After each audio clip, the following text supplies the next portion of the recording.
Here we have the outside of the van.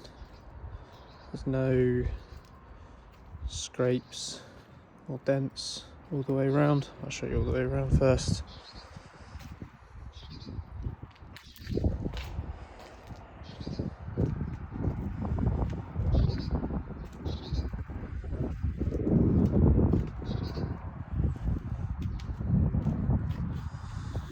So now I'll show you the cab.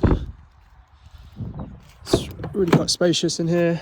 Got enough room for 3 people in the front, and the middle seat folds down, which we sometimes use as a table. 6 gears. There's air conditioning, cruise control, Bluetooth radio, all of the controls on the steering wheel for controlling all of that as well. Just see the mileage in there as well, just over 97,000.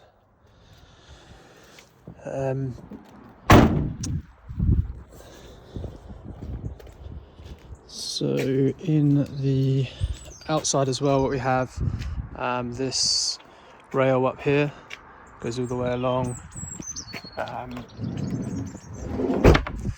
it is stops the rain dripping in, and it's also the rail for an inflatable awning, which comes out about 1.5 meters from the van.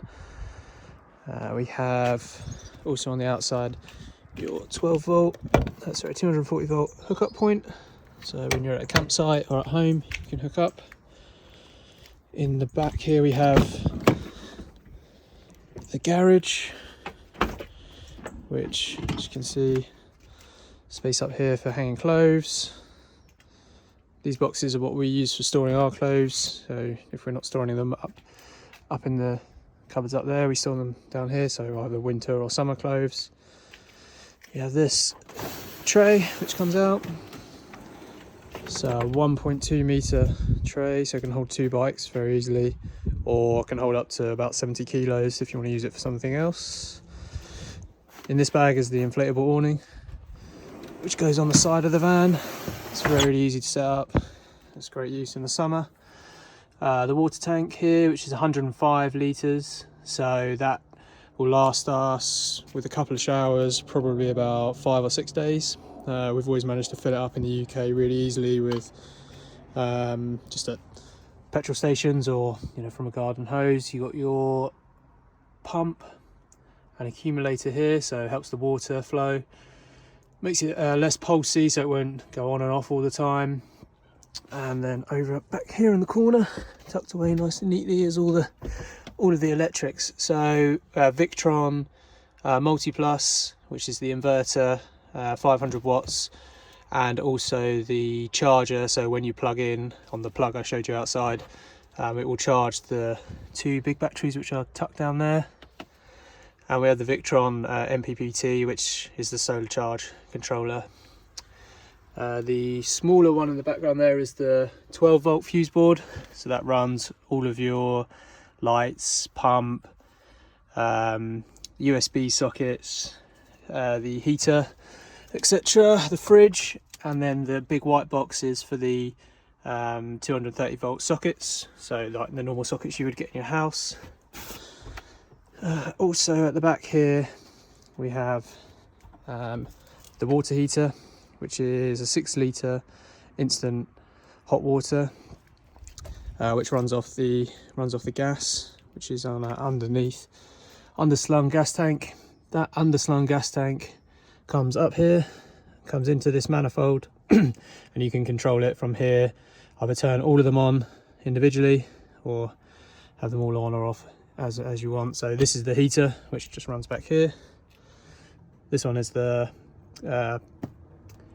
Propex heater at the front, which is the space heater, and this one goes to the cooker. So there's plenty of space back here.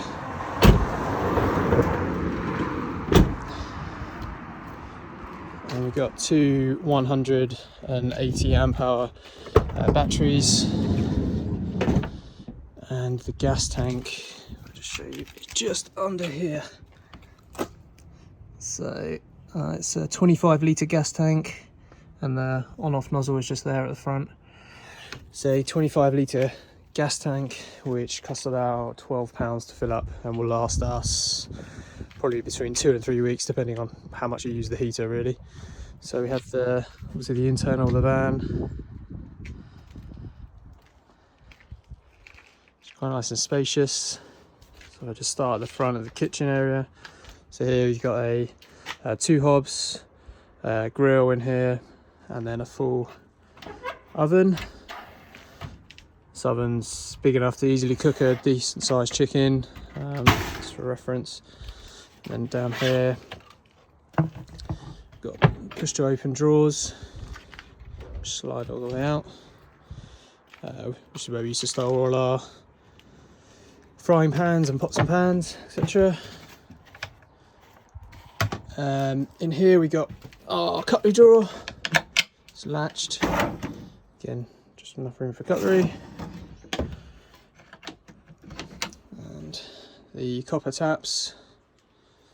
Some shelving units on the side here. And this little removable bit for the sink. And obviously underneath here we have a 80-litre fridge, so there's plenty of room in here.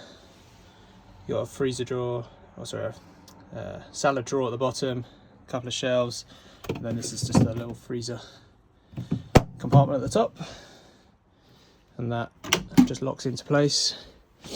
Then we have the shower room. So in here I have this shower curtain, just a normal shower. The shower head goes up there. We have a composting toilet in here, which we obviously take out when we shower, which just separates everything. And then we have storage units up here. So these just pop out nicely. Quite big storage units, which we use storing everything from wine to bread, everything. And then in the middle here, we've got basically the seating area. This table slides across, so slide all the way across, so someone can get in the corner there, or so you can just adjust it to however far you want it from you. This also folds up completely, or completely removes if you don't want it in for whatever reason. Underneath here we have the memory foam cushions, and there's additional storage under here. It's quite a lot of storage, and the sort of mains isolator for the batteries. Under the other side, again there's storage under the other side, and underneath that shelf is where the LPG Propex heater is, which obviously blows hot air out of here when you turn it on, and it's just controlled by the thermostat here. This one is a remote control for the fan in the ceiling. So you just turn that on, just pops up. It's really resistant in the rain and the wind. You can leave it up in the rain and you won't get wet in here, and you can also leave it up when you're driving if you want to. And so additionally up here, some more storage. Again, just little areas, which is where we would usually keep our clothes. All the way to the back, there's plenty of space. There's also space along the top shelf back there. And then we just have the bed here. So the bed is a full width, 1.4 meters wide, and 1.65 meters long. You may have seen the little shelf at the back there, which runs just along the back. That just gives a little bit more width, so if you were a bit taller you could put some pillows up in the corner here, and you can sort of sleep a little bit diagonal and you can fully stretch out, which is what I used to do. And along this wall, just finally, we've got switches for these lights here. So they're on 2 different circuits. So you've got the front 2 lights, which are on their own. And then you have these 4 backlights here, which are on a dimmer switch. So it's just a tap to on off. And then if you just hold, they'll go down or up. And here we've got 2, one here and one at the back over there. Is USB sockets, so charging your phone, whatever else you can charge on a USB cable, Kindle and stuff. And then here, this is the motorhome Wi-Fi.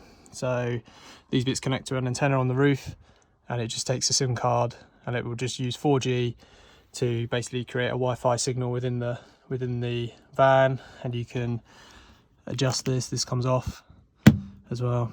And this uses almost no energy once the front unit is fully charged. And then the 230 volt sockets that I spoke about earlier, they're just down there, so for charging your laptops and running a TV. And that is about it. If you've got any further questions or anything else you'd like me to show you, then just drop me an email. Thank you.